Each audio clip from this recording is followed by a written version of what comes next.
अस्मद्गुरुभ्यो नमः। श्रीरङ्गसिंहगिरिदेशिकपादसेवा प्राप्ता किल द्रविडवेदरहस्यजातं श्रीगौतमान्वयजमाश्रितभागधेयं गोपालदेशिकमहं शरणं प्रपद्ये। श्रीमद्गौतमवंशनायकमणेर्गोपालसूरेसुतं तत्पादाम्बुजलब्धयुग्मनिगमान्तार्धं सुशीलं सदा सद्विद्याविनयादिसद्गुणनिधिं स्वाचार्यनिष्ठान्वितं वन्दे वैष्णवभूषणं तमनघं श्रीरङ्गरामानुजं कौशिकान्वयसञ्जातं वेङ्कटार्यतनूभवं वेदान्ताचार्यसच्शिष्यं मुडैवर्लगुरुं भजे। कन्दाडवंशसञ्जातं रङ्गाचार्यतनूभवं गोपालाचार्यसच्छात्रं गोपालगुरुमाश्रये। श्रीमान् वेङ्कटनाथार्यः कवितार्किककेसरी వేదాంతాచార్యవర్యో మే సన్నిధత్తాం సదా హృది. భాగవతత్వములందరికీ దాసోహాలు సమర్పిస్తూ ఈనాడు నుండి మనమందరం కూడా వేదాంత దేశకుల వారు అనుగ్రహించినటువంటి దయాశతకం అనేటటువంటి అద్భుతమైనటువంటి గ్రంథాన్ని అధ్యయనం చేయడానికి సిద్ధపడుతున్నాం. ఆచార్య ఆజ్ఞగా, ఆచార్య కటాక్షంగా దయాశతకాన్ని అధ్యయనం చేసేటటువంటి ప్రయత్నం చేస్తున్నాం. ఏదైనా ఒక గ్రంథాన్ని మనం అధ్యయనానికి సిద్ధపడేటటువంటి సందర్భంలో 3 విషయాలు ప్రధానంగా మనం తెలుసుకోవలసినటువంటి విషయాలు ఉంటాయి.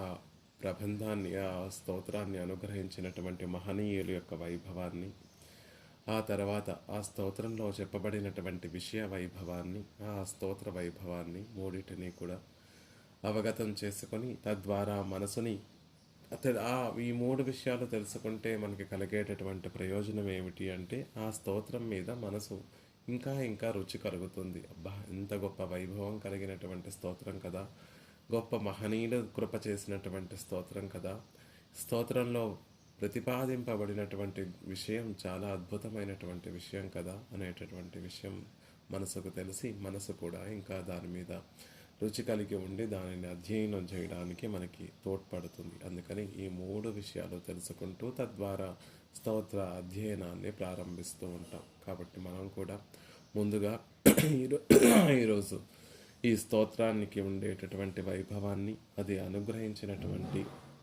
స్వామి దేశికుల యొక్క వైభవాన్ని, అలాగే ఈ స్తోత్రంలో ప్రతిపాదింపబడినటువంటి విషయాన్ని సమగ్రంగా తెలుసుకొని తద్వారా స్తోత్రాధ్యయనంలోకి ప్రవేశించేటటువంటి ప్రయత్నం చేద్దాం.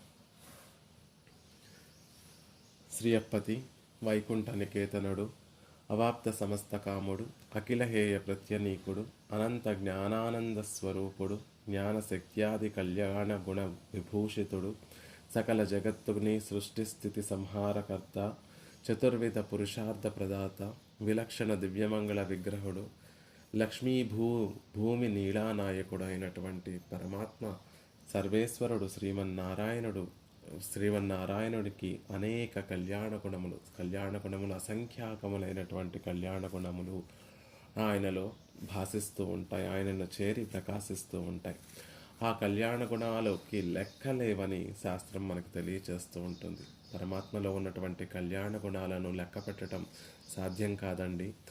ఏ కళ్యాణ గుణమైనా కళ్యాణ గుణములన్నిటికీ కూడా ఉత్పత్తి స్థానం పరమాత్మయే అనేటటువంటి విషయం మనకి శాస్త్రము, వేదము మనకి అనుగ్రహిస్తోంది. అంతేకాకుండా ఆళ్వందార్లు కూడా అందంగా ఒక శ్లోకంలో ఆ విషయాన్నంతటినీ కూడా మనకి తెలియచేస్తారు. లోకంలో ఉన్నటువంటి కళ్యాణ గుణములన్నీ కూడా ఎవరి నుండి ఉద్భవిస్తున్నాయి, ఎవరి నుండి ఆ కళ్యాణ గుణములన్నీ కూడా ఉత్పన్నమవుతున్నాయి అంటే వసీవదాన్యో గుణవాన్ రుచుశుచి మృదుర్దయాళుర్మధురస్థిరస్సమః కృతీకృతజ్ఞస్త్వమసి స్వభావతః సమస్త కళ్యాణ గుణామృతోదధిః అని పరమాత్మ విషయంలో ఆళ్వందార్లు చేసినటువంటి మంగళాశాసనం. పరమాత్మలో ఉన్నటువంటి ఎలాంటి వాడు పరమాత్మ అంటే సమస్త కళ్యాణ గుణామృతోదధిః, సమస్త కళ్యాణ గుణములన్నిటికీ కూడా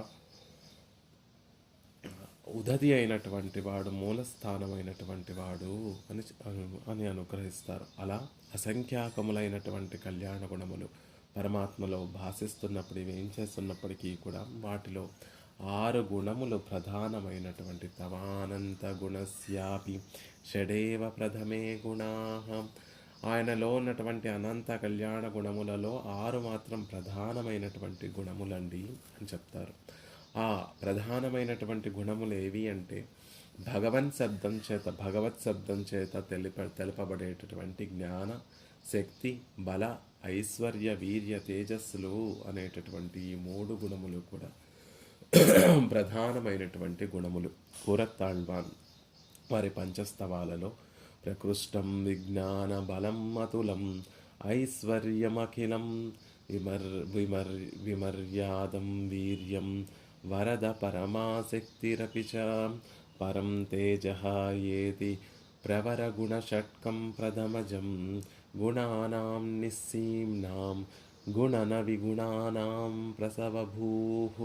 స్వామి వరద, ఓ వరదరాజా, అసంఖ్యాకములైనటువంటి నీలో ఉన్నటువంటి కళ్యాణ గుణములన్నిటికీ కూడా జన్మస్థానం ఏమిటి అంటే ప్రధానంగా ఒక 6 గుణములు అని పరమాత్మ వైభవాన్ని తెలియచేస్తూ ఆ గుణములన్నిటినీ కూడా చెప్తున్నారు. ప్రకృష్ట విజ్ఞానం, గొప్పదైనటువంటి జ్ఞానం. సర్వజ్ఞుడు, సర్వవిత్ అని చెప్పబడేటటువంటి పరమాత్మ లోకంలో తన గురించి, తనను కాకుండా మిగిలినటువంటి జగత్తు గురించి సర్వము తెలిసినటువంటి వాడు. ఆ జ్ఞానము ప్రకృష్ట విజ్ఞానము, గొప్పదైనటువంటి జ్ఞానము. అతులం బలం, సాటిలేనటువంటి బలం కలిగినటువంటి వాడు. శక్తి అంటే సంకల్ప మాత్రం చేత ఎటువంటి శ్రమ లేకుండా సృష్టి స్థితి లయములన్నిటినీ కూడా సంకల్ప మాత్రం చేత చేయగలిగినటువంటి గొప్ప బలం కలిగినటువంటి వాడు. స్థైర్యం కలిగినటువంటి వాడు. అతులం ఐశ్వర్యం, అవధిలేనటువంటి ఐశ్వర్యం కలిగినటువంటి వాడు. ఉభయ విభూతి నాయకుడు. గొప్పగా చెప్పబడేటటువంటి నిత్య విభూతి, ఈ లీలా విభూతి రెండిటినీ కూడా తన అధీనంలో కలిగినటువంటి వాడు. కాబట్టి అఖిలం ఐశ్వర్యం. విమర్యాదం వీర్యం, ఎల్లలు లేనటువంటి వీర్య గుణం కలిగినటువంటి వాడు. పరమశక్తిరపిచ, శ్రేష్టమైనటువంటి శక్తి అనేటటువంటి గుణం కలిగినటువంటి వాడు. పరం తేజః ఏతి ప్రవర గుణషట్కం ప్రథమజం, ఉత్కృష్టమైనటువంటి తేజస్సు కలిగినటువంటి వాడు. ఇవన్నీ కూడా పరవాసుదేవుడిలో ప్రకాశించేటటువంటి ప్రధానమైనటువంటి 6 గుణములు. ఈ గుణముల నుండి గుణానాం నిస్సీమ్నాం నవి గుణానాం ప్రసవభూః, అసంఖ్యాకములైనటువంటి అవధి లేనటువంటి అంతులేనటువంటి అవధి లేనటువంటి మిగిలినటువంటి గుణములన్నీ కూడా ఈ 6 గుణముల నుండి ఉద్భవిస్తున్నాయి. మిగిలినటువంటి గుణములన్నిటికీ కూడా ఊట స్థానం ఏమిటి అంటే మిగిలిన ఈ 6 గుణములే అనే విషయాన్ని చక్కగా తెలియచేస్తారు. ఈ 6 గుణములే మిగిలినటువంటి కళ్యాణ గుణములకి ప్రసవ భూములు అని వారు అందంగా అనుగ్రహిస్తారు. గుణానాం నిస్సీమ్నాం గుణనవి గుణానాం ప్రసవ భూహు అని అందులో అనుగ్రహిస్తారు. కాబట్టి ఈ 6 గుణముల నుండి ఉద్భవించినటువంటి కళ్యాణ గుణములలో ముఖ్యమైనటువంటివి దయ, శాంతి, ఔదార్యము అనేటటువంటి అద్భుతమైనటువంటి గుణములు. ఇవి పరమాత్మను చేరి గొప్పగా ప్రకాశిస్తూ ఉంటాయి. ఒక మంగళకరత్వాన్ని పొందుతూ ఉంటాయి.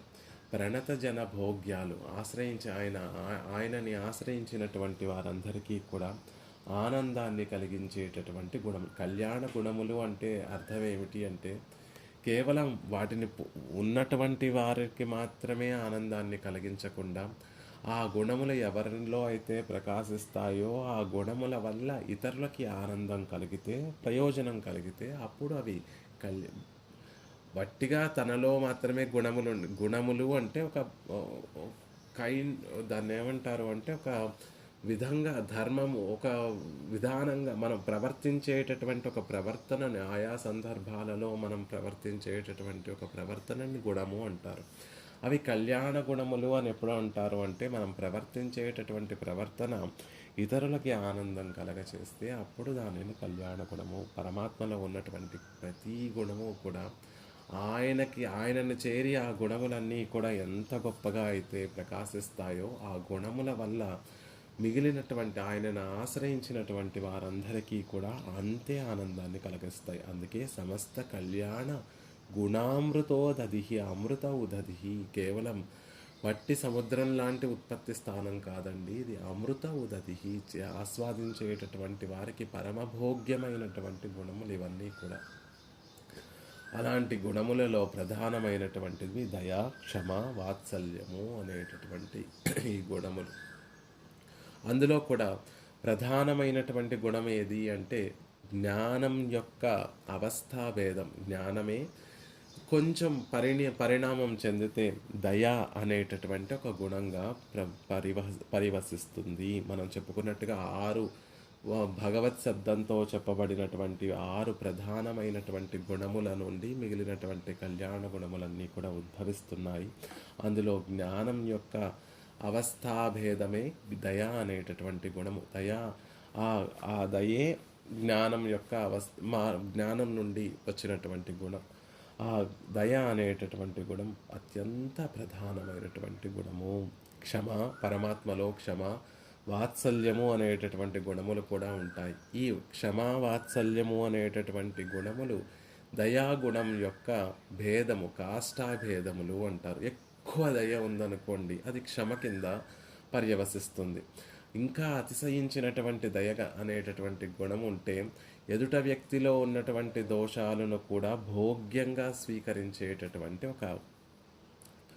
ఒక స్వభావం ఏర్పడుతుంది. దానిని వాత్సల్యము అంటారు. ఈ క్షమించడము అనేటటువంటి గుణానికి కానీ, ఇతర వ్యక్తులలో ఉన్నటువంటి దోషాలను చూడకుండా వాటిని కూడా వాటిని కూడా గుణములుగా స్వీకరించేటటువంటి ఒక స్వభావం కానీ దేనివల్ల కలుగుతుంది అంటే సహజంగా దయ వల్ల కలుగుతుంది. అసలు దయ అంటే ఏమిటండి అంటే దానికి పూర్వాచారులందరూ కూడా దయకి ఒక చక్కటి నిర్వచనాన్ని చెప్తారు. దయా పర్యవసన పరవ్యసనహర. ఇతరులకు ఉండేటటువంటి దుఃఖాన్ని చూసి సహించలేకుండా ఉండి వారి దుఃఖాన్ని వారు అనుభవిస్తారు కదా, నాకేమీ బాధ అనేటటువంటి బెంగపడకుండా వారు అనుభవించేటటువంటి దుఃఖాన్ని చూసి మన మనసు కరిగి అయ్యో ఆ దుఃఖాన్ని తొలగించడానికి నేనేమైనా ప్రయత్నం చేస్తే బావుణ్ణు అని మనసులో భావన పొంది ఆ దుఃఖాన్ని తొలగించడం కోసం చేసేటటువంటి ప్రయత్నాన్నే దయ అంటారు. దయా పరవ్యసన హర. పరుల యొక్క వ్యసనం, దుఃఖాన్ని హరింపచేసేటటువంటి స్వభావాన్ని ప్రేరేపించేటటువంటి గుణం ఏదైతే ఉంటుందో దానికి దయ అనేటటువంటి నిర్వచనాన్ని చెప్తారు. ఇతరుల యొక్క దుఃఖాలను తీర్చేటటువంటి గుణమే దయ అనేటటువంటి గుణం. ఆ గుణము పరమాత్మలో అత్యద్భుతంగా పరమాత్మలో ఆ గుణం గొప్పగా ప్రకాశిస్తూ ఉంటుందండి. పరమాత్మను చేరి గొప్పగా ప్రకాశిస్తూ ఉంటుంది. అసలు పరమాత్మే దయా సముద్రుడు, కరుణా సముద్రుడు అని చెప్పబడుతూ ఉంటాడు కదా. ఆయనలో దయ ఉప్పొంగి ప్రవహిస్తూ ఉంటుంది. ప్రళయ జనాలతోటి లోకమంతా సమసిపోతున్నటువంటి సందర్భంలో, లోకాన్ని రక్షించేటటువంటి సందర్భంలో పరమాత్మ ఈ లోకంలో ఉన్నటువంటి జీవులందరినీ కూడా తన ఉదరంలో ఉంచుకొని రక్షిస్తాడు. మళ్ళీ యోగ్యమైనటువంటి ఒక కాలం ఆసన్నమవ్వగానే సృష్టిని ప్రారంభిస్తూ ఉంటాడు. అక్కడ నుండి పరమాత్మ చేసేటటువంటి సృష్టి స్థితి లయములు అనేటటువంటి ప్రధానమైనటువంటి కార్యములన్నీ కూడా ప్రారంభమవుతాయి. ఆ ప్రధానమైనటువంటి పనులన్నీ కూడా దయతోటి పరమాత్మలోని దయచేత ప్రేరేపింపబడినటువంటి పనులే. ఎందుకు సృష్టి చేస్తున్నాడు పరమాత్మ అంటే ఎవరైనా వచ్చి ఆయనను అడిగేటటువంటి వారు ఉన్నారా? సృష్టి చేయట్లేదేమిటి స్వామి అని అడిగేటటువంటి వారు ఉన్నారా? సృష్టి చేయకపోతే ఇప్పుడు వినాశనం కలుగుతుంది, ఇప్పుడు సమయం ఆసన్నమైంది, సృష్టి చెయ్యి, ఎందుకు చేయడం లేదు, చేసి తీరాలి కదా అని నిర్బంధించేటటువంటి వారు, ప్రశ్నించేటటువంటి వారు ఎవ్వరూ లేరు. ఆయన ఒక్కడే లక్ష్మీ విశిష్టుడైనటువంటి ఆ సర్వేశ్వరుడు ఒక్కడే ఆ సందర్భంలో లోకాలన్నిటినీ కూడా తన ఉదరంలో ఉంచుకొని రక్షిస్తూ పరమాత్మ ఒక్కడే విరాజిల్లేటటువంటి ఆ సందర్భంలో చక్కటి ఆ కాలం ఆసన్నమవ్వగానే పరమాత్మలో ఉండేటటువంటి దయ ఉప్పొంగి నిర్వ్యాజంగా ఎటువంటి కారణము లేకుండా, ఎటువంటి నిమిత్తము లేకుండా పరమాత్మ తన దయను పురస్కరించుకొని ఈ లోకాలన్నిటినీ కూడా సృష్టిస్తున్నాడు. నామరూపాలు లేకుండా పడి ఉన్నటువంటి జీవరాశులన్నిటికీ కూడా మళ్ళీ వారి వారి కర్మానుసారంగా శరీరములను ప్రసాదించి మళ్ళీ తనను పొందడానికి ఒక అవకాశాన్ని పరమాత్మ ప్రసాదిస్తున్నాడు. ఇదంతా కూడా పరమాత్మ యొక్క దయా కార్యమే. శరీరాలను లోకాలను సృజించి ఆయా లోకాలలో వారి వారి కర్మానుగుణంగా శరీరాలను ప్రసాదించి విడిచిపెట్టకుండా వారందరూ కూడా మళ్ళీ తనను చేరుకోవడానికి అనుగుణంగా ఉండేటటువంటి విధంగా శాస్త్రం అనేటటువంటి పెద్ద దీపాన్ని పరమాత్మ ప్రసాదిస్తున్న వేదం అనేటటువంటి దీపాన్ని, శాస్త్రం అనేటటువంటి విளక్కును పరమాత్మ అనుగ్రహిస్తున్నాడు. శాస్త్రాన్ని అవలంబించటం ఇది కూడా దయా కార్యమే. ఆ శాస్త్రాన్ని అధ్యయనం చేసి, వేదాలను అధ్యయనం చేసి తమకి లభించినటువంటి అవకాశాన్ని సద్వినియోగపరచుకోకపోతే తానే పరమపదం నుండి కిందకి దిగి వస్తున్నాడు. అవతారాలు స్వీకరించి ఈ లోకంలోకి దిగి వచ్చి శాస్త్రాన్ని ఎలా మనం అర్థం చేసుకొని శాస్త్రానుగుణంగా మన జీవితాన్ని ఎలా మనం నడుచుకోవాలి, జీవితం ఎలా నడుచుకోవాలో ఆ విషయాన్ని తానే రామచంద్రుడిగా అవతరించి ఆచరించి చూపించి కృష్ణ పరమాత్మగా శాస్త్ర సారాన్నంతా, ఉపనిషత్ సారాన్నంత, వేదాంతముల యొక్క సారాన్నంతటిని భగవద్గీతగా అందించాడు పరమాత్మ. ఇన్ని చేసినా కూడా ఇంకా వీరందరూ కూడా దిద్దుబాటు కావడం లేదని, ఎలా అయితే ఒక వేటగాడు ఒక మృగాన్ని పట్టుకోవడానికి ఆ మృగజాతికి చెందినటువంటి మరొక మృగాన్ని ఎలా అయితే ఎరగా ఉంచి తనకు కావాల్సినటువంటి మృగాన్ని పట్టుకునేటటువంటి ప్రయత్నం చేస్తాడో, అలాగా పరమాత్మ ఈ లోకంలో ఉన్నటువంటి వారిని దిద్దుబాటు చేయడానికి ఈ సంసారంలో ఉన్నటువంటి కొంతమందిని తాను ఎంచుకొని వారికి తన కృపాకటాక్షములన్నిటినీ కూడా పరిపూర్ణంగా అనుగ్రహించి ఎటువంటి దోషము లేనటువంటి భక్తి రూపాపన్న జ్ఞానాన్ని వారికి ప్రసాదించి తన వైభవాన్నంతటినీ కూడా వారికి దర్శింపచేసి అనుభవింపచేసి ఆ అనుభవాన్ని లోకానికి ద్రవిడ వేదంగా లోకంలోకి ప్రవర్తింపచేశాడు సర్వేశ్వరుడు ఆళ్వార్లని కటాక్షించి. అలా ఆళ్వార్లందరినీ కూడా పరమాత్మ అనుగ్రహించడం, కటాక్షించడం, తద్వారా లోకానికి వారి అనుభవాన్ని అందింపచేయడం పరమాత్మ యొక్క దయా కార్యమే. అలా దిద్దుబాటు కూడా కాకపోతే ఎంతోమంది పూర్వాచార్యుల్ని కటాక్షించి వారందరినీ కూడా ఈ లోకంలోకి ప్రవర్తింపచేసి వారి ద్వారా తాను ఏదైతే తనని చేరేటటువంటి సులభమైనటువంటి విధానం ఏదైతే ఉందో, మార్గం ఏదైతే ఉందో అవన్నీ కూడా ఆచార్యుల ద్వారా లోకంలోకి అందింపచేసేటటువంటి కార్యము కూడా పరమాత్మ యొక్క దయా కార్యమే. ఇలా దయే స్వభావంగా కలిగినటువంటి ఆ సర్వేశ్వరుడు మన దుఃఖాన్ని తొలగించడం కోసం ఏదో చిన్న దుఃఖం కాదు, అనాదిగా సంసారంలో పడి ఉండి పుట్టడము, మరణించడము అనేటటువంటి వలయంలో పరిభ్రమిస్తున్నటువంటి జీవులందరూ కూడా సుఖము అని భ్రాంతి పడుతూ దుఃఖాన్ని అనుభవిస్తున్నటువంటి ఈ జీవుల యొక్క మహాదుఃఖాన్ని, పెద్ద దుఃఖాన్ని తొలగించడం కోసం పరమాత్మ ఇంత పాటుపడుతున్నాడు. ఇదంతా కూడా పరమాత్మ యొక్క దయా విశేషమైనటువంటి దయా కార్యమే సుమా అని చెప్తున్నారు. అలా ఆ దయ పరమాత్మలో అప్పుడప్పుడు క్షమగా పర్యవసిస్తుంది, అప్పుడప్పుడు వాత్సల్యంగా పర్యవసిస్తుంది. ఇవన్నీ కూడా పరమాత్మలో దయ వల్ల కలిగినటువంటి కార్యములు అని చెప్తున్నారు. సహజంగా పరమాత్మలో ఉన్నటువంటి ఆ గుణములే పిరాట్టిమారులలో మనకి కనిపించేటటువంటి ప్రధానమైనటువంటి గుణములుగా కనిపిస్తూ ఉంటాయి. పెరియ పిరాటియార్ అని చెప్పేటటువంటి లక్ష్మీదేవిలో దయాగుణ, పరమాత్మలో ఉన్నటువంటి దయాగుణానికి ప్రతినిధిగా లక్ష్మీదేవి మనకి కనిపిస్తూ ఉంటుంది. పరమాత్మలో ఉన్నటువంటి క్షమాగుణానికి ప్రతినిధిగా భూదేవి కనిపిస్తూ ఉంటుంది. వాత్సల్యానికి అంటే దోషములను కూడా భోగ్యంగా స్వీకరించేటటువంటి గుణానికి ప్రతినిధిగా నీలాదేవి కనిపిస్తూ ఉంటుంది. అందుకే పరమాత్మ ఎప్పుడూ కూడా శ్రీ భూ నీలా సమేతుడై వేంచేసి ఉంటాడు.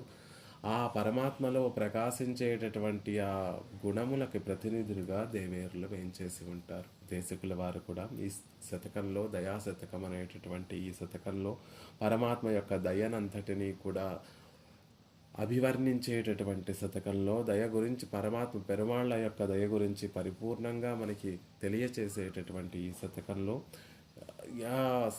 లక్ష్మీదేవిని, భూదేవిని, నీలాదేవిని కూడా స్మరిస్తూ వారి గురించి, వారి వైభవాన్ని అంతటినీ కూడా మనకి తెలియచేస్తూ వారితో కూడినటువంటి పరమాత్మ యొక్క దయను అందిస్తారు ఈ స్తోత్రంలో. అలా పరమాత్మ యొక్క దయనంతటినీ కూడా తెలియచేసేటటువంటి స్తోత్రం. పరమాత్మ మీద ప్రేమ కలగాలి, ఎవరి మీదైనా ప్రేమ కలగాలి అంటే ఆయన మన దుఃఖాలు, ఒక వ్యక్తి మీద ప్రేమ కలగాలి. ఆ వ్యక్తిని ఆశ్రయిస్తే మనం పడుతున్నటువంటి దుఃఖమంతా కూడా తొలగిపోతుంది. మన దుఃఖాలు తొలగించగలిగినటువంటి సమర్థుడు ఆ వ్యక్తి అని తెలిసిన తర్వాత ఆ వ్యక్తి దగ్గరికి వెళ్ళమని మనకి ఎవరో సలహా చెప్తే సంకోచిస్తూ ఉంటాం. వెళితే ఆయన మనని ఆదరిస్తాడా ఆదరించడా అనేటటువంటి సంకోచం సహజంగా మనలో ఉంటుంది. ఎప్పుడు ఆ సంకోచం తీరుతుంది అంటే ఆయన చాలా దయ కలిగినటువంటి వాడు, ఆయన చక్కటి సుగుణములు కలిగినటువంటి వాడు. ఎవరు వెళ్ళి ఆశ్రయించినా కూడా వారిని అభిమానంగా ఆదరిస్తాడు అనేటటువంటి గుణం ఆయనలో ఉంది అనే విషయాన్ని గనక మనం తెలుసుకుంటే అప్పుడు సులభంగా ఎటువంటి సంకోచములు లేకుండా అతని దగ్గరికి వెళ్ళి మనకి కావాల్సినటువంటి పనిని అతని ద్వారా చేయించుకొని లాభపడడానికి సిద్ధపడుతూ ఉంటారు మనుషులందరూ కూడా. అలాగే ఈ స్తోత్రం ద్వారా పూర్వాచారులు చేసేటటువంటి పరమోపకారం ఏమిటి అంటే పెరుమాళ్లలో ఉన్నటువంటి అసంఖ్యాకములైనటువంటి కళ్యాణ గుణములన్నీ కూడా మన కోసమే ఉన్నాయి. సకల కళ్యాణ గుణాత్మకుడు సర్వేశ్వరుడు అనేటటువంటి విషయాన్ని తెలియచేసి అదిగో ఆయనలో ప్రకాశించేటటువంటి ఆ దయాగుణము, క్షమాగుణము, ఔదార్యము, శాంతి, ఇవన్నీ వాత్సల్యము, ఇవన్నీ కూడా మనం ఆయనని ఆశ్రయించడానికి అణువుగా ఉన్నటువంటి గుణములే సుమా అని చెప్తున్నారు. సర్వేశ్వరు ప్రధానంగా మనకి మన పని అవ్వాలి, మనం ఉత్తమమైనటువంటి పురుషార్థమైనటువంటి మోక్షాన్ని పొందాలి అంటే ఆ మోక్షాన్ని ప్రసాదించగలిగినటువంటి సమర్థుణ్ణి ఆశ్రయించాలి. ఆ సమర్థతతో పాటు దయ అనేటటువంటి గుణం కలిగినటువంటి వాణిని ఆశ్రయించాలి. సమర్థత కలిగి ఉండి దయ లేకుండా ఉన్నటువంటి వాడిని ఆశ్రయించినా ప్రయోజనం ఉండదు. కేవలం దయ కలిగి సమర్థత లేనటువంటి వారిని ఆశ్రయించినా ప్రయోజనం ఉండదు. కాబట్టి సమర్థత, దయ రెండు కలిగినటువంటి వారిని ఆశ్రయిస్తే మనకి మనకు కావాల్సినటువంటి ప్రయోజనం కలుగుతుంది.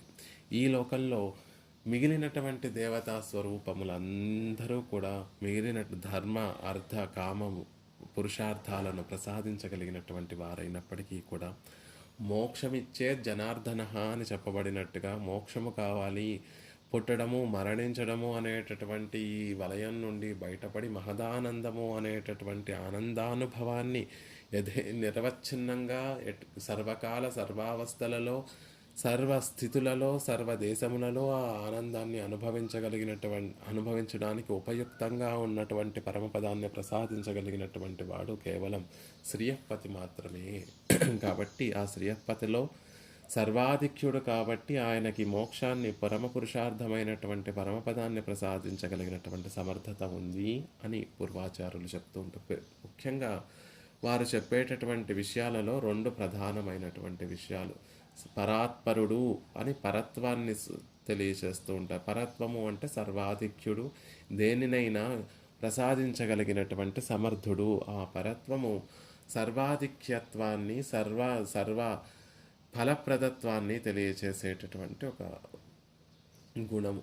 ఆ తర్వాత పరమాత్మలో ఉన్నటువంటి సౌలభ్య సౌశీల్యం, ఆయనలో ఉన్నటువంటి దయను పురస్కరించుకొని ఆయన ఆశ్రయించడానికి సులభుడు. ఆశ్రయించినటువంటి వారి పట్ల ఆదరణను ఆదరణను ప్రదర్శించేటటువంటి వాడు అని మిగిలినటువంటి గుణములన్నిటికీ కూడా ప్రధానమైనటువంటి దయ. పరమాత్మని సులభంగా ఆశ్రయించవచ్చు. ఆశ్రయించినటువంటి వారిని కటాక్షించేటటువంటి స్వభావం స్వరూపత కలిగినటువంటి వాడు అనే విషయాన్ని తెలియచేస్తూ ఉంటాయి.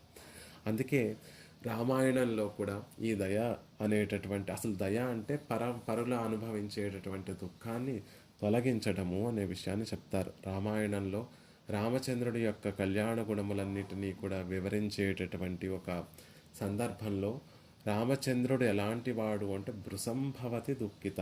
అయోధ్యలో ఎవరికైనా ఏ చిన్న కష్టం కలిగితే ఆ కష్టంతో ఆ వ్యక్తి, కష్టం కలిగినటువంటి వ్యక్తి దుఃఖపడిపోతూ ఉంటే రామచంద్రుడు ఆ కష్టం కలిగినటువంటి వ్యక్తి పడేటటువంటి దుఃఖం కన్నా కూడా 100 రెట్లు ఎక్కువ దుఃఖాన్ని తాను అనుభవించి ఆ దుఃఖాన్ని తొలగించేటటువంటి ప్రయత్నం చేస్తాడట. అలా అయోధ్యావాసులకి ఏదైనా కొంచెం చిన్న సంతోషం కలిగితే సంతోషం కలిగినటువంటి వ్యక్తి ఎంతైతే ఆనందాన్ని అనుభవిస్తాడో అంతకన్నా తన తండ్రి, ఆ సంతోషం కలిగినటువంటి తండ్రి ఎంతలా మురిసిపోతాడో రామచంద్రుడు అంతలా మురిసిపోయేవాడు.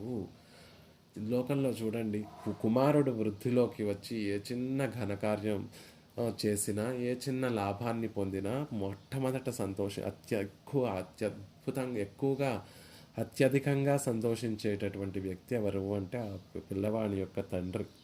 ఆ తండ్రి పిల్లవాడు పొందేటటువంటి ఆనందం కన్నా కూడా కొన్ని అధిక రెట్ల ఆనందాన్ని తండ్రి పొందుతూ ఉంటాడు. అలా రామచంద్రుడు అయోధ్యలో ఏ చిన్న వ్యక్తికి ఏ చిన్న లాభం కలిగి ఆనందాన్ని అనుభవిస్తున్నా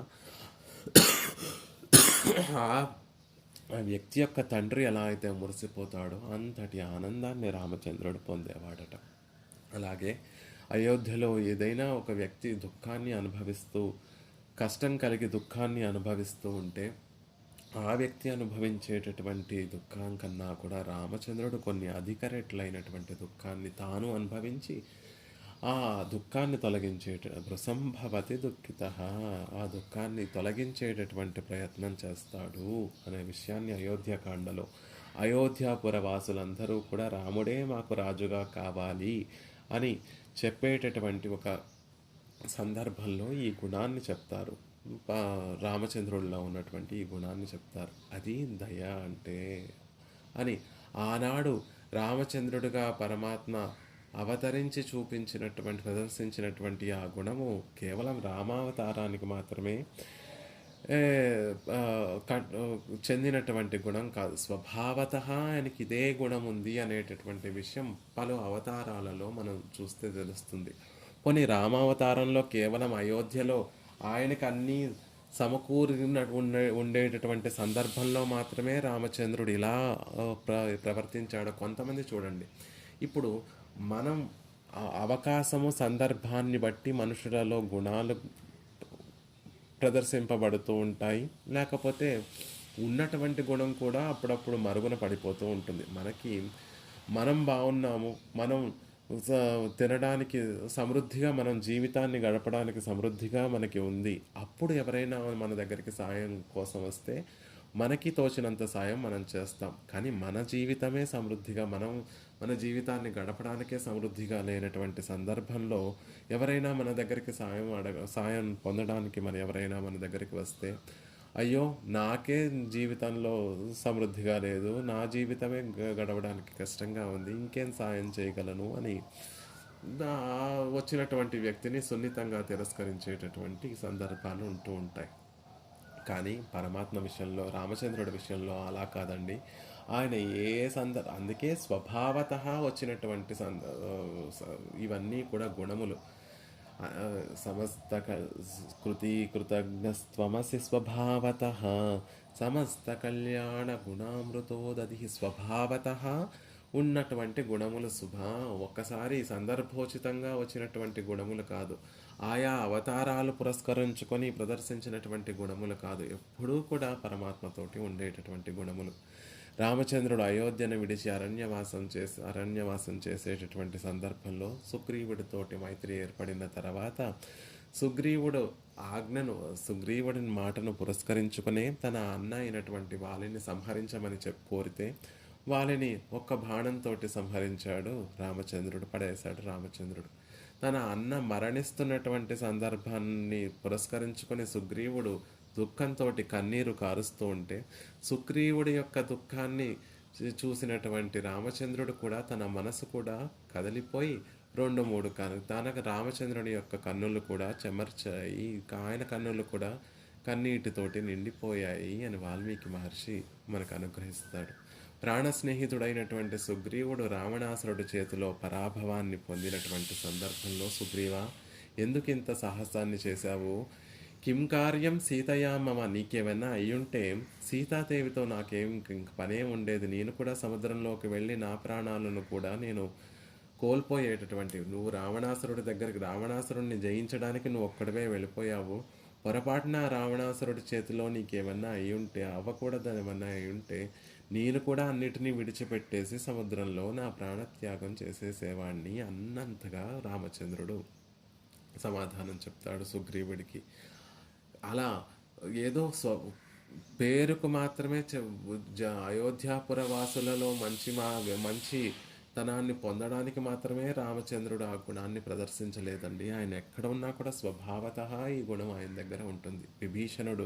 రావణాసురుడు మరణించిన తర్వాత విభీషణుడు దుఃఖపడుతూ ఉంటే విభీషణుని యొక్క దుఃఖాన్ని చూసి రామచంద్రుడు కూడా దుఃఖపడ్డాడట. అలా పరుల యొక్క దుఃఖానికి కరిగిపోయేటటువంటి ఒక మనస్థితి కలిగి ఉండడం, కేవలం మనస్థితి మాత్రమే కలిగి ఉండడం కాదు, ఆ దుఃఖాన్ని తొలగించాలి అనేటటువంటి ప్రయత్నం చేయడాన్ని దయ అంటారు. ఆ దుఃఖాన్ని తొలగించడం అనేటటువంటి విషయము మనమైతే ఎలా చేస్తూ ఉంటాము అంటే, ఈనాడు నేను అతను అవస్థలో ఉన్నప్పుడు, అతనికి సమయం బాగాలేనప్పుడు, అతనికి కాలం సరిగ్గా లేనప్పుడు, అవతల వ్యక్తి ఇబ్బంది పడుతున్నప్పుడు నేనేదో ఇవాళ అతనికి సాయం చేశాను, రేపు నాకేదైనా కష్టకాలం కలిగితే అతను సాయం చేయకపోతాడా అనేటటువంటి ఉద్దేశంతో మనం సాయం చేస్తూ ఉంటాం, దుఃఖాన్ని తొలగించేటటువంటి ప్రయత్నం చేస్తూ ఉంటాం.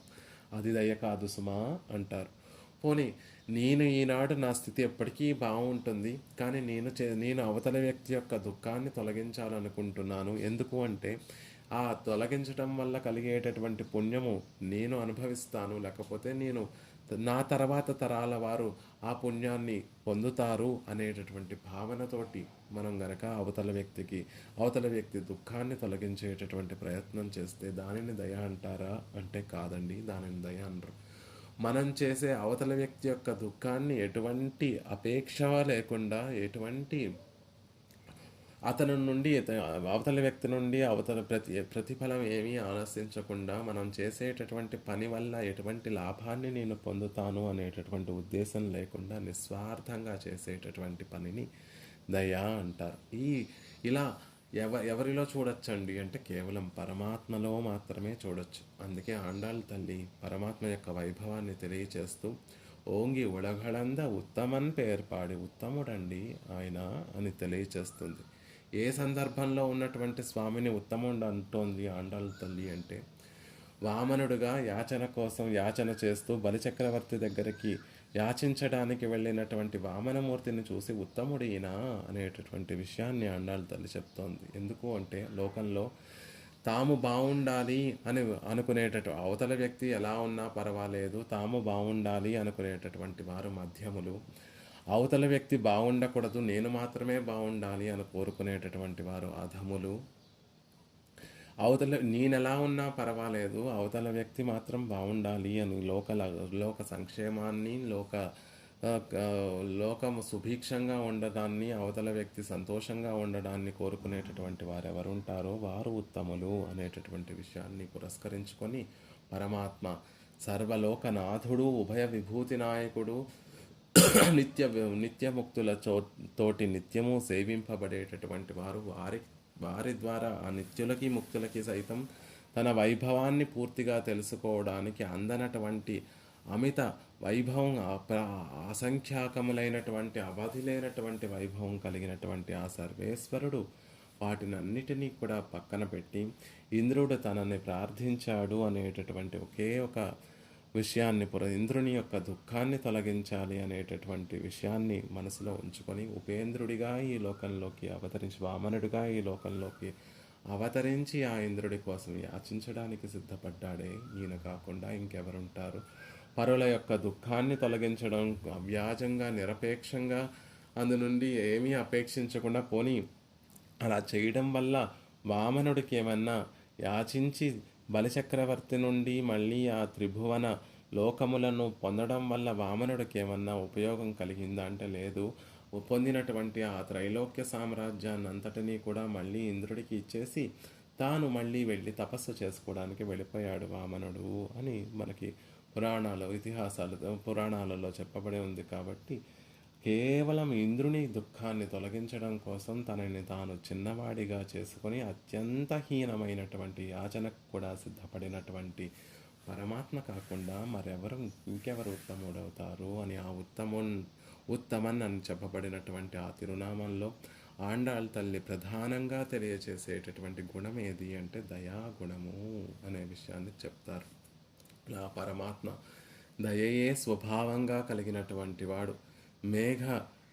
మేఘవర్ణంలో పరమాత్మ ఎప్పుడూ కూడా నీలమేఘ వర్ణంలో ఒక కంఠం వరకు నీరు తాగినటువంటి మేఘ ఛాయలో పరమాత్మ భాసించడానికి కారణం ఏమిటి? ఆ లోపల ఆ నల్లటి వర్ణం, ఆ తిరుమేనిలో దివ్యమంగళ విగ్రహంలో ప్రకాశించేటటువంటి ఆ నీలవర్ణం దేనిని తెలియచేస్తుంది అంటే ఆయన లోపల ఉన్నటువంటి దయను తెలియచేస్తుంది. మాలే మణివಣ್ణ అని ఆండాళ్ళ తల్లి తిరుప్పావైలో మనకు మాలే అంటుంది. తర్వాత ఎలా తెలిసిపోయింది? నేను ఆశ్రిత వ్యామోహమే నువ్వు స్వామి, ఆశ్రిత వ్యామోహం కలిగినటువంటి వాడివి కాదు, ఆశ్రిత వ్యామోహమే నువ్వు అనే విషయాన్ని చెప్తూ ఆ విధంగా పరమాత్మని సంబోధిస్తూ ఆ పరమాత్మని సేవిస్తూ ఎలా తెలిసిపోయిందర్రా నాకు ఇంత ఆశ్రిత వ్యామోహం, ఆశ్రితుల పట్ల ఇంత ప్రేమ ఉంది, దయ ఉంది అనేటటువంటి విషయం మీకు ఎలా తెలిసిపోయిందర్రా అంటే మణి వంటి వర్ణము కలిగిన ఇంద్రనీలమణి వంటి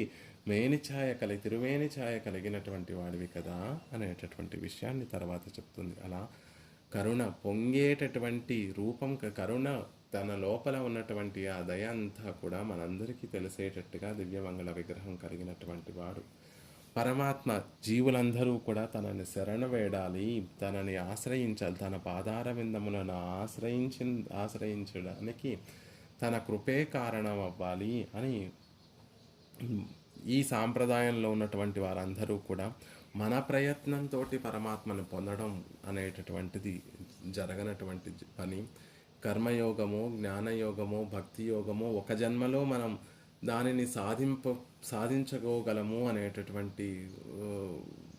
అనేటటువంటి విశ్వాసము, అంతటి శక్తి సామర్థ్యాలు ఈ జీవులకి ఉండదు అనేటటువంటి విషయాన్ని తెలియచేస్తూ పరమాత్మ పట్ల ప్రేమ కలిగినటువంటి వారందరూ కూడా చేసేటటువంటి ప్రార్థన ఒకటే, స్వామి నా భారాన్నంతటినీ కూడా నీ పాదార విందముల దగ్గర ఉంచుతున్నాను, నీ కటాక్షం ఎప్పుడు నా మీద ప్రసరింపచేస్తే అప్పుడు నేను దానిని పొందడానికి సిద్ధంగా ఉంటాను. కాబట్టి జీవితాంతము కాలాన్ని ఎలా గడుపుతూ ఉంటాము అంటే నీ వైభవాన్ని, నీ కళ్యాణ గుణ అమృతం అనేటటువంటి ఆ అమృత పానం చేస్తూ ఆస్వాదిస్తూ జీవితాన్ని గడుపుతూ ఉంటాము. ఈ గడిపేటటువంటి జీవితం అంతా కూడా నీ కృపా కటాక్షముల కోసం ఎదురు చూస్తూ ఉంటాము. కడై తలై ఇరుందు వాజుం సోమవరే ఉగత్తి పోలం అని తొండరడిప్పడి వాళ్ళు కూడా ఎవరైతే రంగనాథుని యొక్క వాకిట్లో ఆయన కృపా కటాక్షం దయ కోసం ప్రాకులాడుతూ నిత్యము కూడా అక్కడ ప్రాకులాడుతూ అంటే అదేదో దుఃఖాన్ని తెలిపేటటువంటి పదంగా ఉన్నప్పటికీ కూడా వాజుం సోంబరి ఆయన దయ కోసం ఎదురు చూడడంలోనే ఆనందం ఉందండి. ఆయన దయ కోసం ఎదురు చూడటంలోనే సంతోషం ఉంది. అదే మహదానందం. మిగిలినటువంటి యోగాలను పట్టుకుంటే జ్ఞానయోగమో, కర్మయోగమో, భక్తి యోగమో ఆచరించాలి అంటే ఆచరించినంతసేపు కూడా కష్టపడాలి.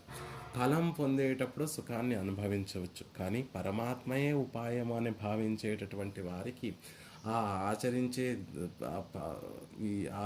శరణాగతిని ఆచరించేటటువంటి సందర్భంలోనూ ఆనందం ఉంటుంది, పొందిన తర్వాతనూ ఆనందం ఉంటుంది.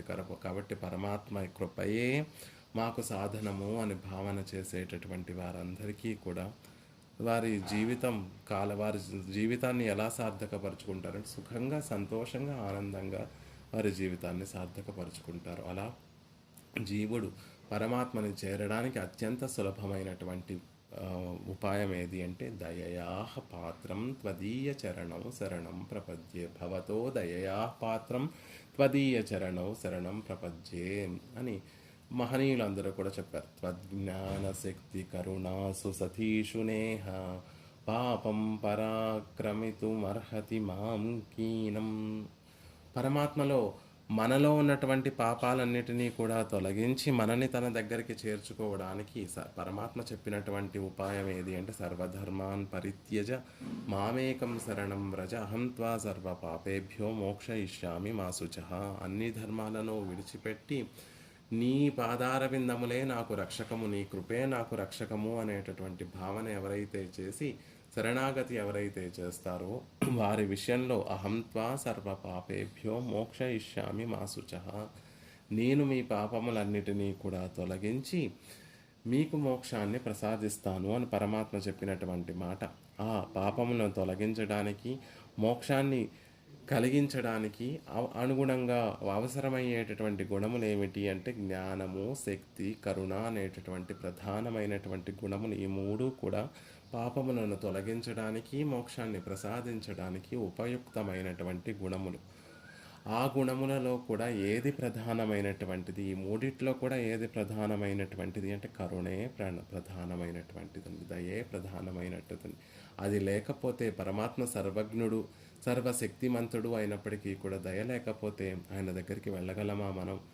ఆయన హితాన్ని కలిగించేటటువంటి స్రోతస్సులో మన పాపాలు చూస్తే కలుషదీహి అని చెప్పినట్టుగా మన పాపాలను ఆయన చూస్తే ఆయన చల్లగా ఉండేటటువంటి ఆయన హృదయంలో కూడా బడబాగ్నులుగా మనం కలగజేస్తూ ఉంటాం. మన పాపాలతోటి మనం చేసేటటువంటి భాగవత అసహ్యాపచారాలు ఎప్పుడూ కూడా చేసిన దాన్నే శతధా మళ్ళీ మళ్ళీ మళ్ళీ మళ్ళీ తప్పని తెలిసినా కూడా మళ్ళీ చేస్తున్నటువంటి పాపాలను చూస్తే ఆయన హృదయం చల్లగా ఉండేటటువంటి ఆయన హృదయంలో కూడా అగ్నిని ప్రజ్వలింపచేయగలిగినటువంటి క్రూరమైనటువంటి పాపమును మనం అందరం కూడా చేసినటువంటి వారం. అలాంటి పాపములతోటి ఆయన దగ్గరికి వెళ్ళాలా వద్దా అని సంశయిస్తూ ఉంటే ఆయన దయాసముద్రుడండి, కరుణాసముద్రుడు, వాత్సల్య నిధి. అందుకే భగవద్ రామానుజుల వారు కూడా శరణాగతి గద్యంలో పరమాత్మ గుణములన్నిటినీ కూడా తెలియచేస్తూ అక్కడ ఆ గుణ ప్రకరణంలో వాత్సల్యాన్ని చెప్పినప్పటికీ కూడా మళ్ళీ వాత్సల్య జలది అని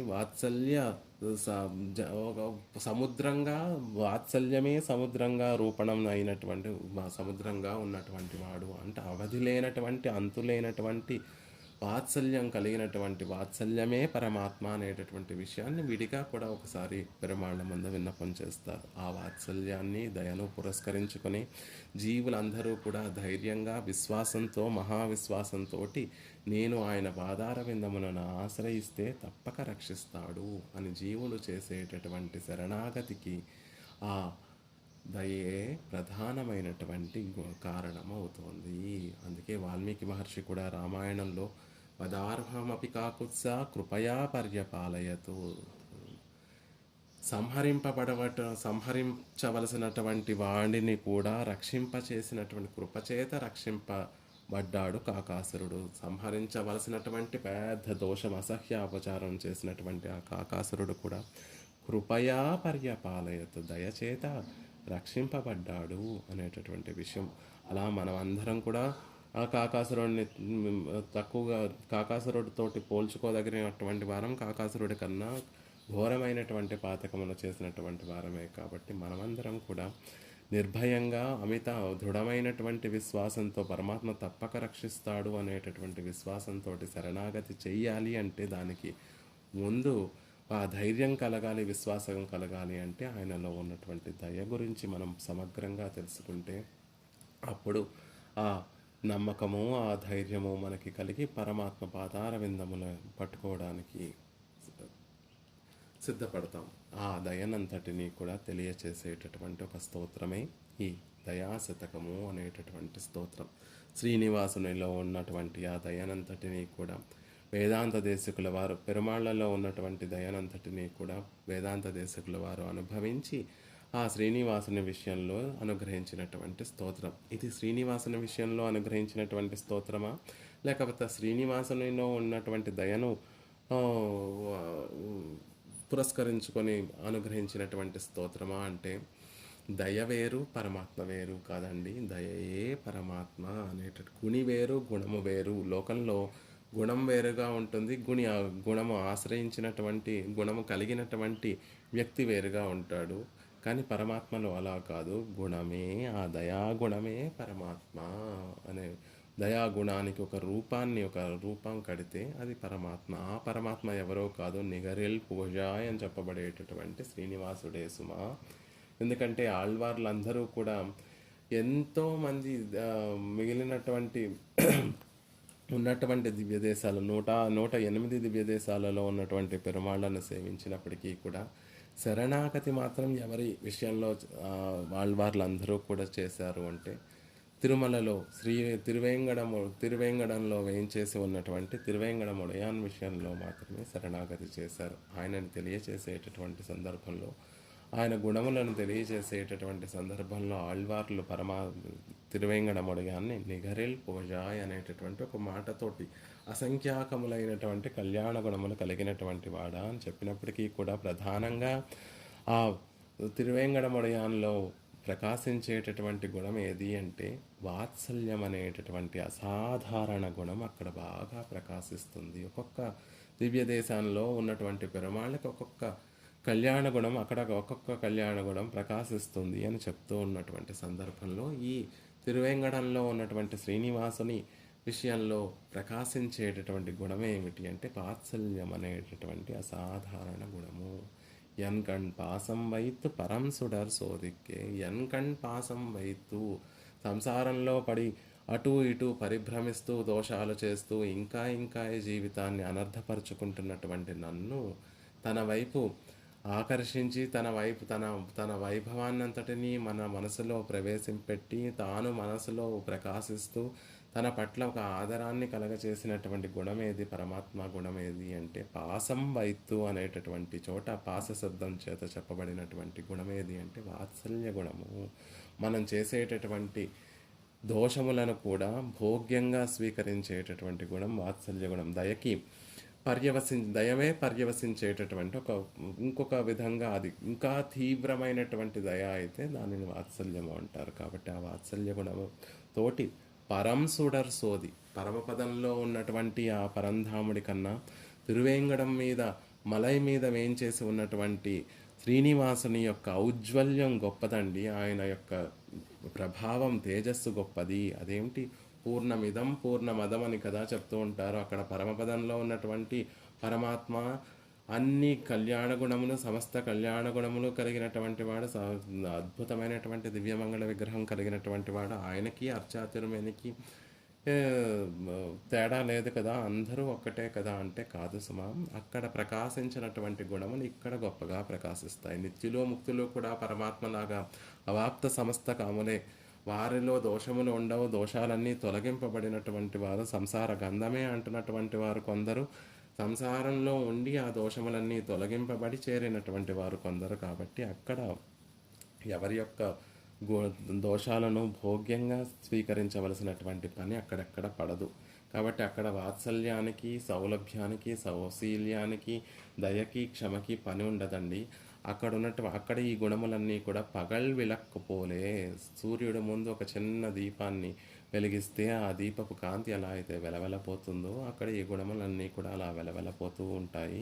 వాటికి పని ఉండదు కాబట్టి అవి ప్రకాశించవు. మరి ఇక్కడ సంసారంలో ఎవరు నా వైపు వస్తారా, ఎవరు నన్నే కోరుకుంటారా, ఎవరిని నేను దిద్దుబాటు చేద్దామా అని ఎదురు చూస్తూ ఉండేటటువంటి స్వామి విషయంలో వచ్చినటువంటి వారందరి దోషాలు, ఒక్కొక్కరు మళ్ళీ అసంఖ్యాకములైనటువంటి దోషాలు చేస్తుంటారు. కాబట్టి వారందరి దోషాలను కూడా భోగ్యంగా స్వీకరించడం కోసం అణువుగా ఉన్నటువంటి గుణములన్నీ సౌలభ్యము, స్వామిత్వము, సౌశీల్యము, వాత్సల్యము, దయా, క్షమ, శాంతి, ఔదార్యము, ఈ గుణములన్నీ కూడా ఇక్కడ చీకటి ఒక అంధకార గృహంలో వెలిగించినటువంటి విளక్కుగా గొప్ప ఆ చిన్న దీపము ఎలా అయితే బాగా ప్రకాశిస్తుందో అలా ఆ గుణములన్నీ కూడా ఇక్కడ బాగా ప్రకాశిస్తాయి. కాబట్టి పరం సుడర్ సోది, ఎన్కణ్ పాసం వైత పరం సుడర్ సోది అందంగా చెప్తారు ఆళ్వార్లు.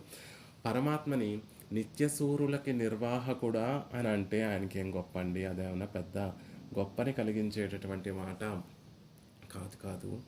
నాలాంటి వారిని కూడా దిద్దుబాటు చేసి నన్ను సంరక్షించేటటువంటి వాడా అంటే అప్పుడు ఆయనకి అది గొప్పతనం కలుగుతుంది. లోకంలో అందరూ నయం చేసేటటువంటి ఒక రోగాన్ని ఒక మామూలు ఒక గొప్పవాడు అని చెప్పబడేటటువంటి ఆ డాక్టర్ దగ్గరికి లోకంలో అందరూ నయం చేయగలిగినటువంటి రోగంతో వెళితే ఆ రోగాన్ని ఆయన నయం చేస్తే ఆ డాక్టర్కి ఏమన్నా ప్రత్యేకత ఉంటుందా? ఉండదు. ఎవ్వరూ కుదర్చలేనటువంటి రోగాన్ని ఆ గొప్పవాడైనటువంటి ఆ వైద్యుడు కనుక ఆ రోగాన్ని నయం చేస్తే అప్పుడు ఆయనకు ఒక గొప్పవాడు, ఆయన గొప్పతనానికి ఒక విలువ ఉంటుంది. అలాగే పరమాత్మ దయైక సింధువు వాత్సల్య జలది అని చెప్పబడేటటువంటి ఆ పరమాత్మ యొక్క దయా వాత్సల్యము ఎప్పుడు గొప్పగా వాటికి ఉండేటటువంటి గొప్పతనం ఎప్పుడు ప్రకాశిస్తుంది అంటే ఎన్కంఠాసం వైత్ నన్ను దిద్దుబాటు చేసి నన్ను తన వాడిగా చేసుకొని నా ద్వారా కైంకర్యాన్ని స్వీకరిస్తే అప్పుడు ఆయనకి గొప్పతనము అని నిత్యసూరులకి నిర్వాహకుడు అంటే ఆయనకి ఏం పెద్ద గొప్ప కాదండి. అలా సంసారులను దిద్దుబాటు చేసేటటువంటి వాడు ఈ లోకల్ని సంసారుల్ని కూడా మార్చి పరివర్తన చేయించి నిత్యసూరులతో సమానంగా చేసేటటువంటి వాడు అంటే అప్పుడు ఆయనకి అది గొప్పతనంగా ఉంటుంది. గోపాలకుడు అంటే గొప్పతనంగా ఉంటుంది అనేటటువంటి నిత్యసూరుల నిర్వాహకుడు అనడం కన్నా కూడా గోపాలకుడు అంటే ఆయనకి ఆనందంగా ఉంటుంది, ఆయనకు వైభవానికి తగినట్టుగా ఉంటుంది అనే విషయాన్ని చెప్తారు. అలా ఉన్నటువంటి దివ్యదేశాలు 108 దివ్యదేశాలలో ఉన్నటువంటి పెరుమాళ్ళలో శ్రీనివాసులలో వాత్సల్యము దయ అనేటటువంటిది గొప్పగా కనిపిస్తూ ఉంటుంది అనే విషయాన్ని చెప్తూ అందుకని ఆ శ్రీనివాసుని విషయంలో దయాశతకము అనేటటువంటి అద్భుతమైనటువంటి శతకాన్ని అనుగ్రహించారు వేదాంత దేశికుల వారు అనుగ్రహించినటువంటి దయాశతకము కేవలం పెరుమాళ్ళ యొక్క దయ మాత్రమే కాకుండా పిరాట్టి పెరుమాళ్ళ ఇద్దరి యొక్క దయను పురస్కరించుకొని ఆ దయ కలిగిన దయ ఇందులో అందంగా ఎలా చెప్తారు అంటే దయకి ఒక రూపాన్ని అనుగ్రహించి ఎలా అయితే ఇప్పుడు మనం ఇందాక చెప్పుకున్నట్టుగా పెరుమాళ్లలో ఉన్నటువంటి ఒక్కొక్క గుణము పిరాట్టిలో కనిపిస్తూ ఉంటుంది అని మనం ఇందాక చెప్పుకున్నట్టుగా ఇందులో కూడా వేదాంత దేశకుల వారు దయాని పరమాత్మలో ఉన్నటువంటి దయాని దయాదేవి అనేటటువంటి ఒక పట్టమహిషిగా రూపణం చేస్తూ ఆ దయాదేవిని ఆశ్రయిస్తున్నట్టుగా ఆ దయాదేవి యొక్క వైభవాన్ని తెలియచేస్తున్నట్టుగా ఆ వైభవాన్ని మనందరికీ తెలియచేస్తూ పరమాత్మని ఆశ్రయించడానికి ఉన్నటువంటి సులభమైనటువంటి ఉపాయాలలో శరణాగతి అత్యుత్తమమైనటువంటి ఉపాయము అని చెప్తూ ఆ శరణాగతి పరమాత్మ దయను పురస్కరించుకొని అనుగ్రహింపబడుతుంది అనేటటువంటి విషయాన్ని తెలియచేస్తూ ఆ శరణాగతి ఎలా చేయాలి, ఆ శరణాగతి ఫలించడానికి మన ప్రయత్నం ఏమీ అక్కర్లేదు, పరమాత్మ దయ దానికి కారణమవుతోంది అనే విషయాన్ని చెప్తూ పరమాత్మలో ఉన్నటువంటి దయాగుణాన్నంతటినీ కూడా తెలియచేస్తారు. 108 శ్లోకాలు కలిగినటువంటి అద్భుతమైనటువంటి శతకం దేశికుల వారు అనుగ్రహించినటువంటి శతకాలలో అచ్యుత శతకము అనే తిరువహీంద్రపురంలో వేయించేసి ఉన్నటువంటి దేవనాయక పెరుమాళ్ళ విషయంలో అనుగ్రహించినటువంటి శతకం అచ్యుత శతకము. శ్రీనివాసుని విషయంలో అనుగ్రహించినటువంటి శతకము ఈ దయా శతకము. అది 100 శ్లోకాలు కలిగినటువంటిది అచ్యుత శతకము. ఇది 108 శ్లోకాలు కలిగినటువంటిది. 108 దివ్యదేశాలు 108 దివ్యదేశాలలో వేయించేసినటువంటి పెరుమాళ్ళకి పెరుమాళ్ళను తలింప చేస్తున్నట్టుగా అందరి పెరుమాళ్ళలో గొప్పగా ప్రకాశించేటటువంటి గుణము దయాగుణము అని తెలియచేసేటట్టుగా 108 శ్లోకాలలో అనుగ్రహించారు అని కూడా తెలియచేస్తూ ఉంటారు. అంతేకాకుండా ఈ శతకాన్ని 10 శ్లోకాలను ఒక్కొక్క కేటగిరీ కింద చెప్తూ 10 దశకాలు ఉన్నాయండి. ఎలా అయితే నమ్మాళ్ళ వారు 10 పత్తులుగా ఎలా అయితే అనుగ్రహించారో 10 దశకాలు 10 విభాగాలుగా 100 పాసురాలను 100 పాసురాలను ఎలా అయితే 1000 పాసురాలు ఎలా అయితే నమ్మాళ్ళ వారు అనుగ్రహించారో అదే విధానంలో దేశికుల వారు కూడా ఈ దయాశతకాన్ని అనుగ్రహించారు అని ఒక్కొక్క దాంట్లో ఒక్కొక్క దశకం ఒక్కొక్క 10 శ్లోకాలు అమ్మాళ్ళ వారు అనుగ్రహించినటువంటి 100 పాసురాలలో చెప్పబడినటువంటి విషయాన్ని ఇక్కడ తెలియచేస్తున్నారు అనేటటువంటి విషయాన్ని కూడా మహనీయులందరూ కూడా తెలియచేస్తూ ఉంటారు. ఇంకా ఎంత సామ్యం ఉంటుంది అంటే తిరువాయిముజికి దయాశతకానికి అంటే ఆళ్వార్లు అక్కడ శరణాగతి చేసిన తిరువేంగడముడి అన్ని శరణాగతి చేసినటువంటి దశకం ఏది అంటే 6వ పత్తులో 6వ తిరువాయిముజిలో అక్కడ ఉలగమండ తిరువాయిముజిలో మనకి తిరువేంగడముడి అనే విషయంలో శరణాగతి చేస్తారు. ఇక్కడ కూడా వేదాంత దేశికుల వారు ఆ 6వ దశకంలోనే అంటే 6వ పత్తులోనే 60 నుండి 70 వరకు ఉన్నటువంటి ఆ శ్లోకాలలోనే శరణాగతి చేశారు అనేటటువంటి విషయాన్ని కూడా చెప్తారు. మనం ఆ శ్లోకాలు సేవించేటటువంటి సందర్భంలో ఈ విషయాలన్నింటినీ కూడా మనం చెప్పుకునేటటువంటి ప్రయత్నం చేయొచ్చు. అసలు నమ్మాళ్ళవార్లు అనుగ్రహించిన ఆ తిరువాయిమూషి అంతా కూడా పెరుమాళ్ళ యొక్క దయ గురించే అనేటటువంటి విషయాన్ని పెద్దలందరూ కూడా అందంగా నిర్వహిస్తారు. నమ్మాళ్ళవార్లు అనుగ్రహించినటువంటి ప్రబంధం యొక్క విషయం ఏమిటి అంటే తుయరరు సుడరడి తొషుదెజన్ మననే మొదటి పాసురంలోనే ఉయర్వర ఉయర్నల్ల పాసురంలోనే తుయరరు సుడరడి తొషుదెజన్ మననే ఓ నా మనసా పరమాత్మ దుఃఖాలను భక్తుల యొక్క దుఃఖాలను తొలగించే స్వభావం కలిగినటువంటి పరమాత్మ యొక్క పాదార విందములను ఆశ్రయించు అని చెప్పినటువంటి సందర్భంలో దానిని వ్యాఖ్యానిస్తూ పెద్దలందరూ కూడా ఆశ్రిత జన సమస్త దుఃఖాలను కూడా తొలగించేటటువంటి స్వభావం కలిగినటువంటి తిరువడి తామరలు తిరువడి మలర్ఘళిలే మనసుని ఉంచుతున్నారు, దానికి శరణాగతి చేస్తున్నారు. ఆశ్రితుల యొక్క సమస్త దుఃఖాలను పోగొట్టేటటువంటి స్వభావము అంటే ఇప్పుడు ఇందాక మనం చెప్పుకున్నట్టుగా దయ అని దానికి పేరు. ఆశ్రితుల యొక్క సమస్త దుఃఖాలను పోగొట్టే స్వభావానికే దయ అని పేరు. కాబట్టి ఈ మొదటి పాసురంలో చెప్పినటువంటి అంటే భగవంతుని యొక్క పాదార విందములు దయకి ప్రతీకములు. మరి తిరువాయిముజంతా కూడా ఎవరి విషయంలో చెప్పారు అంటే ముగిల్వన్నన్ అడిమేల్ సొన్న సొల్మాలై ఆయిరత్తుల్. 1000 పాసురములను కూడా మేము ఎవరి విషయంలో చెప్పాము?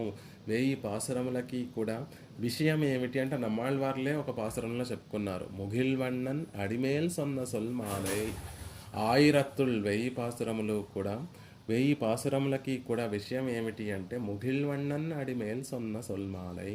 పరమాత్మ ముగిల్వన్నన్ అక్కడ ప్రయోగించినటువంటి మాటలు కూడా ముగిల్వన్నన్ మేఘవర్ణుడైనటువంటి స్వామి.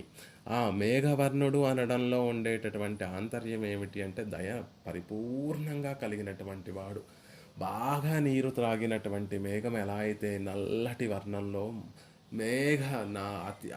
ఎంత ఎక్కువ నీరు తాగితే అంతటి నల్లటి వర్ణం ఉంటుంది మేఘానికి. కాబట్టి ముగిల్వన్నన్ అనేటటువంటి ఆ మాటలో స్వామి నీ లోపల ఉన్నటువంటి దయ అంతా కూడా ఉప్పొంగిపై బయటికి ప్రవహిస్తోందయ్యా. అందుకే నువ్వు అంత నల్లటి తిరుమేనితోటి ఇక్కడ ఈ లోకంలో అర్చా తిరుమేనితో వేయించేసి ఉన్నావు. ఆ నల్లని ధనం అంతా కూడా నీ లోపల ఉన్నటువంటి దయనే తెలియచేస్తుందని ముగిల్వన్నన్ దయ నిండుగా ఉన్నటువంటి ఆ స్వామిని అడిమేల్ ఆ పరమాత్మని యొక్క పాదార విందముల పట్ల చెప్పినటువంటి పాసురములే ఈ 1000 పాసురములు అని ఆళ్వార్లు తెలియచేశారు. కాబట్టి ఆ దయా ఆళ్వార్లు నమ్మాళ్వార్లు అనుగ్రహించినటువంటి తిరువాయిమూజి ప్రబంధానికి విషయం ఏమిటి అంటే పరమాత్మ యొక్క దయే అని అక్కడ చెప్తూ, ఇక్కడ కూడా దయాశతకంలో చెప్పబడినటువంటి విషయం ఏమిటి అంటే పరమాత్మ యొక్క దయే అనే విషయాన్ని తెలియచేస్తూ వాటి రెండిటికి ఉన్నటువంటి సామ్యాన్ని అక్కడ ఆళ్వార్లు అవలంబించినటువంటి ప్రక్రియనే ఇక్కడ దేశికుల వారు కూడా అవలంబిస్తున్నారు అని చెప్తారు. దేశికుల వారి యొక్క వైభవాన్ని తెలియచేస్తే మనం ఒకసారి అనుసంధానం చేయాలి అంటే సాక్షాత్తుగా శ్రీనివాసుని యొక్క అవతారం అని కొందరు, శ్రీనివాసుని యొక్క ఘంటావతారం, ఘంట కోవెలలో తిరువారాధనకి ఉపకరించేటటువంటి ఉపకరణము ఘంట, ఆ ఘంట యొక్క తిరు అవతారం అని కొందరు, భగవద్ రామానుజుల వారే మళ్ళీ వేదాంత దేశకుల వారిగా అవతరించారని వారి యొక్క అవతార వైశిష్ట్యాన్ని తెలియచేస్తూ ఉంటారు. అలా ఈ లోకంలోకి అవతరించినటువంటి వేదాంత దేశకుల వారు 20 సంవత్సరాల లోపలే వేదాంతములన్నిటినీ కూడా అధికరించి ఆ తర్వాత ఈ ఎంబెరమానారు దర్శనాన్ని వ్యాప్తి లోకంలోకి అందించడం కోసం తమ జీవితాన్నంతటినీ కూడా ధారపోసినటువంటి మహనీయులు. ఈ విశిష్టాద్వైత సిద్ధాంతానికే వారి జీవితాన్నంతటినీ కూడా అంకితం చేసినటువంటి వారు. సాంప్రదాయం నిలబడాలి అంటే సాంప్రదాయ స్థాపకులైనటువంటి ఎంబెరమానార్లు అనుగ్రహించినటువంటి శ్రీభాష్యం అనేటటువంటి గ్రంథం అతి ముఖ్యమైనటువంటి ప్రబంధం. ఆ బ్రహ్మసూత్రాలకి ఒక్కొక్క మతస్థులు ఒక్కొక్క దర్శనానికి చెందినటువంటి వారు వేదవ్యాస మహర్షి అనుగ్రహించినటువంటి ఆ బ్రహ్మసూత్రాలకి వారి వారి దర్శనానికి అనుగుణంగా వారు వాటికి వ్యాఖ్యానాలను అనుగ్రహించి దర్శన స్థాపనం ఎలా చేశారు అంటే బ్రహ్మసూత్రాలకి వ్యాఖ్యానాన్ని అనుగ్రహించి తద్వారా వారు అనుకునేటటువంటి ఫిలాసఫీని లోకంలోకి దర్శనము అంటే ఫిలాసఫీని లోకంలోకి ప్రచారం చేసినటువంటి వారు. అలా ఈ సాంప్రదాయానికి కూడా భాష్యం, శ్రీ భాష్యం, రామానుజుల వారు అనుగ్రహించినటువంటి శ్రీ భాష్యం అతి ప్రామాణ్యమైనటువంటి ప్రభ గ్రంథం. ఆ శ్రీ భాష్యానికి శృత ప్రకాశిక అనేటటువంటి ఒక అద్భుతమైనటువంటి వ్యాఖ్యానాన్ని పూర్వాచార్యులు అనుగ్రహిస్తే, ఆ వ్యాఖ్యానం శృత ప్రకాశిక అనేటటువంటి వ్యాఖ్యానము లుప్తమైపోకుండా మహమ్మదీయులు శ్రీరంగానికి వచ్చి అక్కడ శ్రీరంగంలో ఉన్నటువంటి వాటిని అంతటి నిధిని శ్రీని అంతటినీ కూడా ధ్వంసం చేసేటటువంటి సందర్భంలో శృత ప్రకాశికను రక్షించినటువంటి మహనీయులు వేదాంత దేశికుల వారు. పిళ్ళై లోకాచార్యులు అనేటటువంటి మహనీయులేమో ప్ర ప్ర ప్రమాత ఉన్నటువంటి ప్రమేయాన్ని రంగనాథుణ్ణి రక్షించినటువంటి వారేమో, పిళ్ళైలో ఒక నంబెరుమాళ్లను రక్షించినటువంటి వారేమో, ఉత్సవర్లైనటువంటి నంబెరుమాళ్లను రక్షించినటువంటి వారు పిళ్ళైలోకాచార్యుల వారైతే, ప్రబంధాన్ని రక్షించినటువంటి వారు, జ్ఞానాన్ని తర్వాత తరములకి అందించేటటువంటి జ్ఞానమైనటువంటి ఆ ప్రబంధాలను రక్షించినటువంటి వారు వేదాంత దేశికుల వారు. మహమ్మదీయులు అందరూ కూడా వచ్చి అందరినీ 12,000 మంది 12,000 మందిని వైష్ణవులందరినీ కూడా సంహరించి ఆ విధ్వంసాన్ని అంతటినీ కూడా కలగచేసేటటువంటి స్థితిలో అక్కడ వేదాంత దేశికుల వారు ఈ శృత ప్రకాశికను తమ హృదయంలో తమ దగ్గర దాచిపెట్టి అక్కడ గుట్టలుగా పడి ఉన్నటువంటి మృతదేహాల కింద వీరు ఉండి, వీరు కూడా ఆ మృతదేహాలలో ఒక మృతదేహమా అన్నట్టుగా ఒక భ్రాంతిని కలగచేసి, మహమ్మదీయులకి భ్రాంతిని కలగచేసి, తద్వారా ఈ ప్రబంధాన్ని రక్షించి ఇప్పటికీ కూడా రామానుజుల వారి యొక్క శ్రీభాష్యాన్ని అధికరిస్తున్నాము. తద్వారా ఆ దర్శనం వ్యాప్తి జరుగుతోంది అంటే దానికి కారణం వేదాంత దేశకుల వారు చేసినటువంటి ఆ త్యాగమే, ఆ కృషే అనేటటువంటి విషయాన్ని చెప్తారు. అలా వందకు పైగా గ్రంథాలన్నిటినీ కూడా లోకానికి అందించి పరమోపకారం చేసినటువంటి మహనీయుల వేదాంత దేశకుల వారు సాక్షాత్తుగా పరమాత్మ తిరువేంగడముడియాన్ యొక్క తిరు అవతారమని, తిరువేంగడముడియాన్ యొక్క గంట యొక్క తిరు అవతారమని తెలియచేస్తూ, వారు అవతరించినటువంటి పురట్టాసి అని చెప్పబడేటటువంటి ఒక మాసంలో శ్రవణ నక్షత్రం, పరమాత్మ తిరువేంగడముడియాన్ యొక్క తిరు అవతార నక్షత్రం రోజే వీరు కూడా అవతరించారు. కాబట్టి వీరికి వెంకటనాథులు అనేటటువంటి తిరునామాన్ని ఉంచారు వారి తల్లిగారు, తండ్రి గారు. వీరు అవతరించినటువంటి అవతార స్థలము దీపప్రకాశర్ సన్నిధి. ఇవాళ కూడా మనం కాంచీపురంలో దీపప్రకాశర్ సన్నిధిని సేవిస్తూ ఉంటాం. ఆ పక్కన తూపులు అనేటటువంటి ఒక చిన్న అగ్రహారం ఉంటే అక్కడ ఇప్పుడు 2 పక్కనే ఉంటాయి. ఆ దివ్య దేశంలో వీరు అవతరించారు. ఆ తర్వాత ఈ లీలా విభూతిలో 100 సంవత్సరములు వేయించేసి ఉండి అనేక 100కు పైగా గ్రంథములను అనుగ్రహించి దర్శన స్థాపనం చేసి, ఆ తర్వాత మళ్ళీ ఆచార్య తిరువడి వేయించేసినటువంటి మహనీయులు ఎంతో గొప్ప ఉపకారం చేశారు. పరమాత్మ వైభవాన్ని అద్భుతంగా తెలియచేసినటువంటి మహనీయులు. వారు అనుగ్రహించినటువంటి అత్యద్భుతమైనటువంటి ప్రబంధం దయాశతకము అనేటటువంటి గ్రంథము. ఈ ప్రబంధాన్ని యథావకాశంగా ఆచార్య ఆజ్ఞగా పెద్దల నుండి తెలుసుకున్నటువంటి విషయాలను తెలుసుకుంటూ రేపటి నుండి ఒక్కొక్క శ్లోకాన్ని సేవించేటటువంటి ప్రయత్నం చేద్దాం.